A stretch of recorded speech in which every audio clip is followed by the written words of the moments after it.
Thank you for your kind introduction. I am Vice-Governor of Aichi, Akiko Yoshimoto. I'm very pleased to be invited to the Chubu ACCGA Diversity Summit. It's my great honor. Just as was introduced, since last July, I assumed the position of the Vice Governor of Aichi Prefecture. Before that, I've been engaging in the service in MHLW. I was engaged in the various work in the labor field with a special focus on the women's empowerment and active role promotion of women. From my experience, currently, the women's active role is now supported by the government or the national government. But for many years, for a long time, the women's promotion was regarded as the human rights issues for non-discrimination and also for the women's,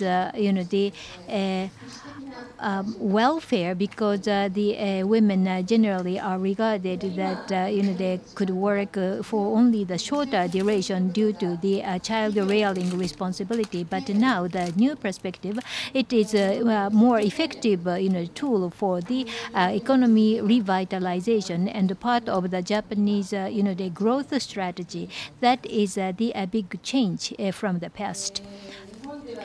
In Japan, the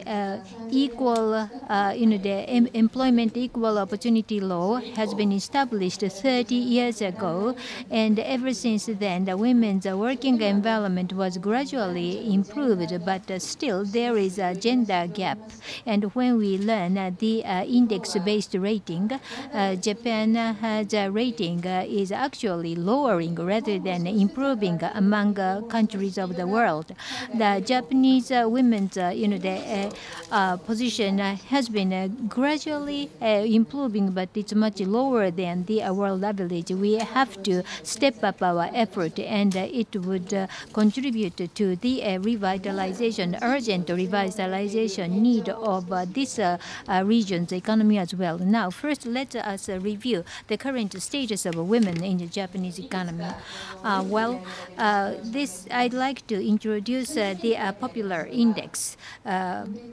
First one is the proportion of the people who opposite the traditional gender role. The traditional gender role is the men work outside, and women or the wife are the homemaker. And in this region, the traditional outlook or the perspective is supported rather than opposed. Number two is a women's labor force participation rate. It is Aichi's rate average is a little above the national average, but we have specific characteristics of the distribution of the age. I will touch upon it later. Number three indicator is a women's share of employed workers.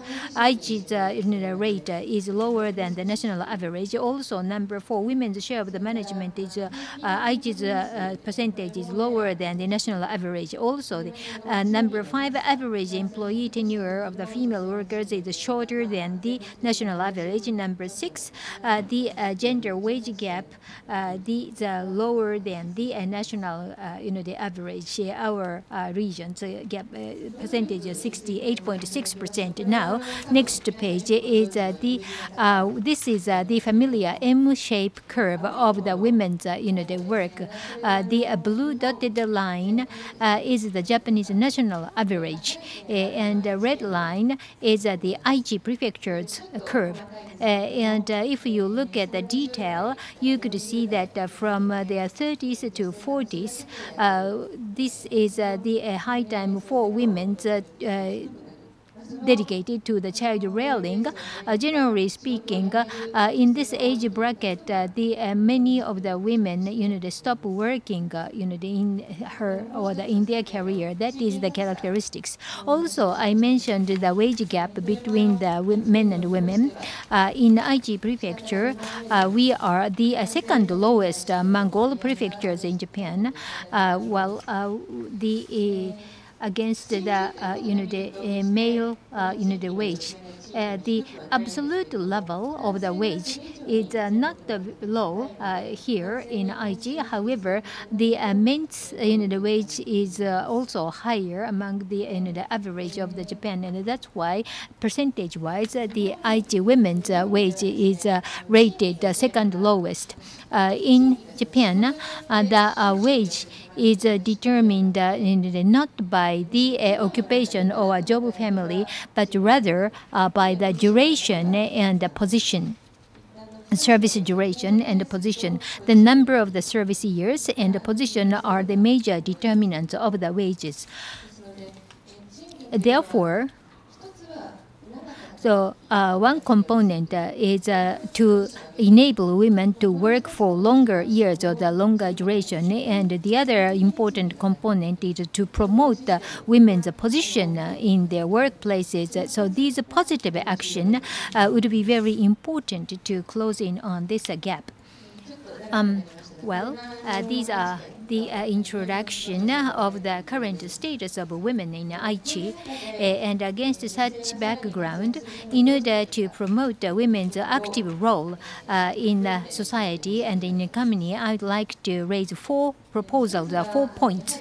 First one is if you consider women's role in a company, the top management commitment is very important.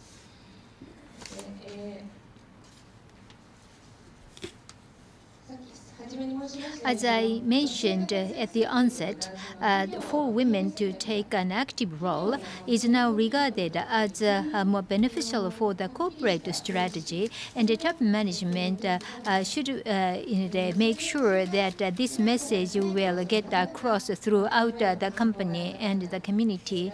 Otherwise, the traditional gender role will not be transformed. So top-down, very strong message of women's promotion would be very important.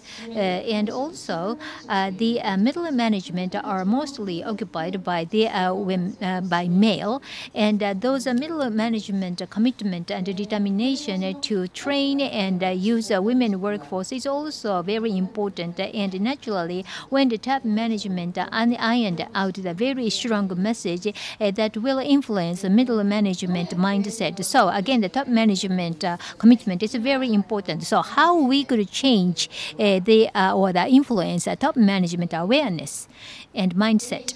And currently, Aichi Prefecture, through the economic, the bodies and organization, we established the Aichi Women's Promotion, Women's Action Promotion Conference.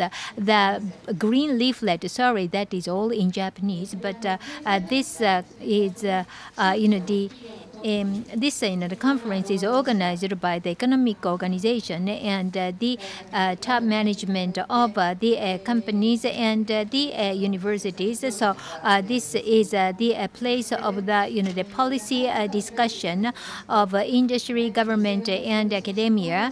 And on the second page, you see the declaration on women's active role promotion, and in the preamble, the top the management mindset change, and also the need for changing women's awareness is described, and also to promote women to the managerial positions and to support the environment where the child rearing and work can and both enabled. So based on this declaration, now we encourage the individual company to make their own declaration. The content is up to each individual company. That could be the message from the top management, or the more numerical target, like how many percentage of the women's position in managerial position is targeted by when. So again, the content is up to individual company, and the national government of Japan is trying to enact the new law to promote the women's active role. in a society and economy, and there would be several obligations to be imposed on the companies. In Aichi Prefecture, we try to be more inclusive, not only large companies, but we would like to spread this culture to SMEs as well. Therefore, we encourage the declaration from the companies, including all SMEs in this world. So I'd like to reinstate this, the intention of the Aichi government here. And the next is the work-life balance for men and women. When we hear the work-life balance, it is not only regarded in the past that it is only for women who is working while rearing the child at home. But if you just focus on the women's, the work-life balance, there's no real transformation. I think the largest cause of the current gender gap is the long work hours on men in Japan. The corporate culture is gradually changing, but in a traditional, the business culture in Japan, when you spend, especially among the men, if you spend more hours at workplaces, you will be regarded as more trustworthy, or the productive, or the dependable. But that is counter efficiency activities. We have to shorten the work hours while maintaining the output. Therefore, we need to create a more efficient culture. So focusing, not only women, but rather to transform men's or the majority's work style in Japanese corporate culture is most important. And also, the prefecture is, they're carrying out various campaigns to change the work style, like no overtime day. This is supported by various companies, and each company make the certain day of the week as a no overtime day. And prefecture set up the one day, the third Wednesday of November, is the prefecture-wide no overtime day. So try to spread this message to all the companies. Last year, more than 6,000 companies, altogether 240,000 workers joined this no overtime day. So it is a rather widespread the campaign, and we are going to do the same this year, and we hope that the participants will even they increase further. And the next is ikumen. Are you familiar with this word? This means the child rearing dad, or the child rearing men. Some people are still against that, but when you think of the transformation of the work balance, if you have your child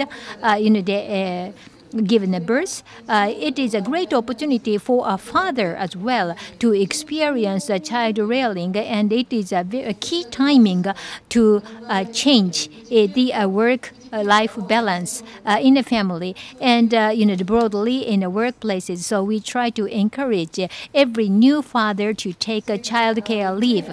The third is the empowerment of women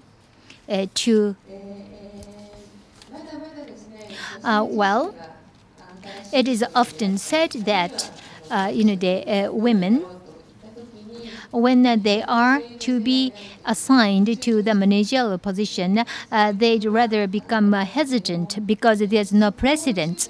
However, I greatly try to encourage women workforce to step out of the traditional box and to become more ambitious. And the prefecture, the government provide the seminar for the women to be promoted to the managerial position, and there's no role model in the same company often, and therefore we try to facilitate the cross-industry and cross-business network so that the women can learn from other women. When we interview the top management, they often say that women are lacks the aspiration or the ambition and motivation. However, on the other hand, when you have the examination of the or job interview when the new graduate try to find a job, usually the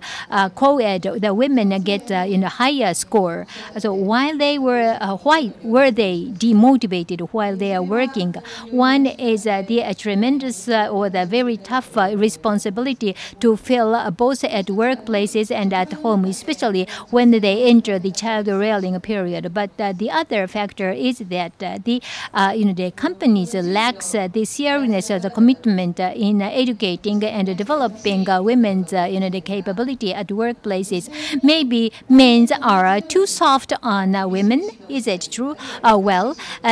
To train the women workforce just as they do to the men workforce is still lacking. They try to discriminate women in training in workplaces, and also when the child is still young, they have to set the special work hours to allow the mother worker to leave workplaces earlier than others. For short duration of time, that might be felt or that might be appreciated, but you have to look these special treatment for the longer term through the whole career life. We try to enable the environment where the men and women are treated equally under whatever conditions in workplaces, including shorter working hours. Having said that, still the mothers tend to take the longer child care, the leave or the child rearing leave rather than a father. But in order to maintain the motivation of the mother worker throughout this the short but precious, tough but precious duration of time, the early on education and training at workplace before the childbirth is very important to let the women worker at an early stage to experience various types of jobs and preferably to let them experience the successful achievement in a professional business, so that they really could feel that their service are appreciated, needed, and expected, and that will probably encourage them to go through that period. Looking back my own career, I don't think that I'm especially talented, but the MHLW where I was working in most of my career, there is an environmental culture to develop women workers and men workers on an equal basis. And some of us have kids, some of us do not. But there are various choices of the role models. Depending on who you are, you can still build on your career. So I think that kind of little diversity is also very important. So for individual women worker to build her career in a given the workplaces, that will be an important element to encourage more the women's active role. I think those women who are here today are all highly motivated persons, and I'd like to encourage all of you that supportive environment is gradually developed and much better than before. Therefore, please go on making your advance, sustaining your high motivation.